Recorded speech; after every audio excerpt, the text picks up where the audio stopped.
Hello and welcome to my channel. I'm Tiffany, a retired librarian turned homeschool mom. And in this video, we're going to be looking at the second book in the last Apprentice series by Joseph Delaney. Now, if you are not familiar with what I'm talking about, please check out the first book, and which is The Revenge of the Witch, and my introduction to this series. Otherwise, nothing I say is going to make any sense whatsoever. So this is a very, very dark book series that has to be read in order. So on with the review. Let's look at this book. So this is The Last Apprentice, Curse of the Bane. So this is book 2. In this book, after Tom successfully locks up a Ripper Bogart that was feeding on Jonathan, Gregory, the Spook's priest of a brother, who makes a brief appearance in book 1, they go to Priest Town for the funeral to deal with this creature called the Bane that is locked in the catacombs beneath this massive church. The catacombs do not belong to the church. The catacombs were there previously by a previous culture that was, they called the Little People. So what this creature was, it was a god, at least it pretended to be a god, but it got to the point where it told the king, you need to sacrifice all 7 of your sons for me to go away. It kills the first 6, the 7th one locks it in these catacombs, and then is killed. And basically it crushes people to death, it flattens them. That's the main way. It also likes to feed on their blood, and it makes people do horrible things. So it's in Priest Town. It's why it's locked up. It can still influence people. So it's essentially making them evil. And that's what it does to Gregory's cousin. Now, the other thing that's going on in this book is basically you have the equivalent of the Inquisition going on here. So the Quisitor is what they call it. So in that story, basically it's the Inquisition. It's witch hunts. Only, as usual, with the exception of it capturing Alice, the witch from the first book, they're not actually witches, and he's acquiring wealth by stealing land. I mean, that's the typical thing. So that's what this guy is. The other thing that's going on is Tom's father is dying. So he basically, I believe before they go to Priest Town, he goes home and talks to his father. His father is very, very ill. And basically his mother says she'll be surprised if he survives the winter.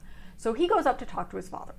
And his father tells him an interesting tale. And this is part of the overarching story of this book, about how he met his mother. Now, his father is a 7th son of a 7th son. So how did he get money? Now, Tom kind of knew that the money came from his mother. But Tom's father tells him, so I was a 7th son. I became a sailor. And we went to Greece. And one day we got off the boat. We got drunk, as sailors do. I woke up outside the next day. Perfectly fine. Goes wandering off, knowing he has time. He sees this beautiful woman, and it's right before sunrise, tied to a rock, basically with a silver chain. And she's terrified. He's like, what is going to come after you, essentially? But she doesn't, because they don't speak the same language. Sun comes up, and it starts burning her. So he takes off his shirt, covers her, and then basically shields the rest of his body, ends up being sunburned until the sun goes down, and stays with her all day. Then he is able to get the chain off her, but then her hand is nailed to the rock, but then she just pulls it loose. Yeah, this is Tom's mother. She takes him home, her hand heals, and strange things kind of go on. She's very, very wealthy. His ship had already taken off, and she's in love with him. She basically, all he does is she points to something and he gives it the word in his language, and that's how she learns English, essentially, because she would be speaking Greek. So, and then she periodically in the evenings would have these strange arguments with her sisters. So that's essentially, and then she's the one who has the money eventually. She's having mass arguments with her sister. They decide to leave. So they pack up, and she purchases passage on a ship. They go home. She uses the money to buy them a farm and proceeds to give him birth to 7 sons. And that's his father's tale. So it's like, what on earth is going on here? So, and then his mother, before he leaves, she gives him a letter and says, unless you are in massive need, do not open this. So Tom leaves. Strange things. Dad's sick. So again, you think his dad's going to die soon. He goes back. He goes to Priesttown. The Quizzer shows up. Gregory's cousin betrays him. They lock up Tom. Tom gets out because he has that, what we would call a skeleton key. It's a key that would open pretty much any lock. He gets out. He's able to get to Gregory's brother, but they're not able to rescue the spook who's been captured by this Quizzer, and they're going to lock him up, burn him, and because they think he's evil, and they think you shouldn't have anything to do with the Dars, let alone trying to defeat it, because religion. They realize, of course, the Quizzer just wants money and land, and the spook is interfering in his scaring people by finding actual witches and getting rid of them. Now, Alice has also been captured. Normally, this guy doesn't actually capture regular witches, but Alice is somewhere in between at this point. So Tom is actually able to go through the catacombs with a little bit of help from the blacksmith of a cousin, or blacksmith brother of Gregory. Interacts with the Bane, which is what's down there.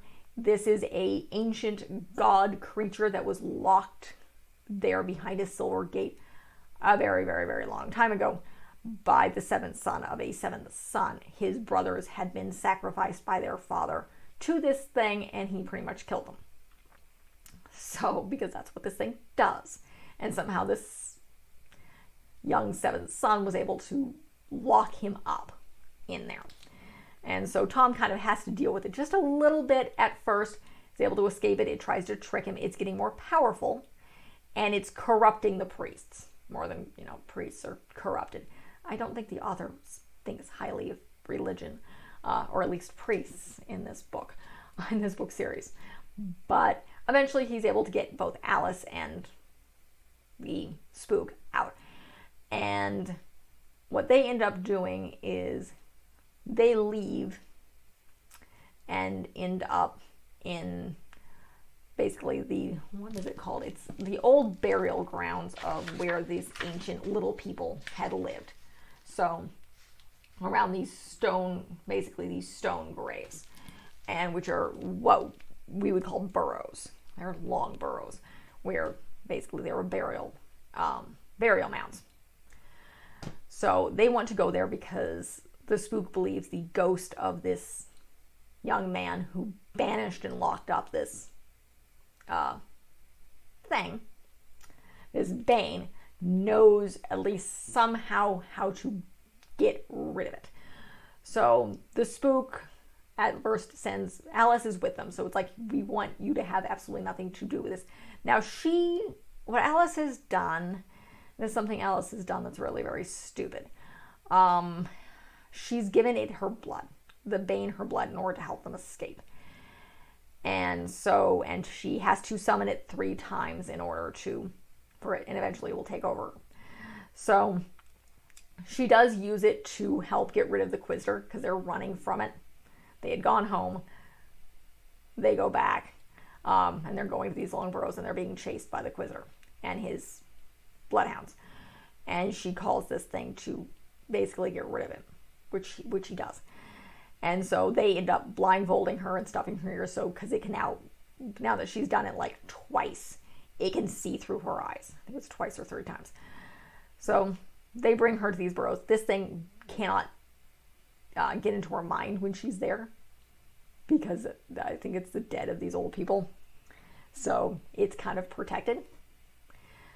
So, and I think so Gregory then sends both Tom and Alice away. He summons the ghost. Tom doesn't listen, so he hears what happens. Basically, this thing tells Gregory what he did, how he gave it its blood, and basically made the Bane make certain promises. And basically, it's like you're locked behind this silver gate. Once you're released, but if you ever come back here, you're stuck here forever. So, and then it kills him. So they kind of know they have to lure it back behind this gate and back into the catacombs. So they go back there. Gregory is going to take Alice down there. Tom wants to go with him. Now, there was the other thing, like, these witches in Petal, which is the town where Alice is from, it's full of a bunch of Covenant witches, don't like Gregory. They gotten together and cursed him. And basically Kirk says he's going to die friendless and alone, deep underground. So Tom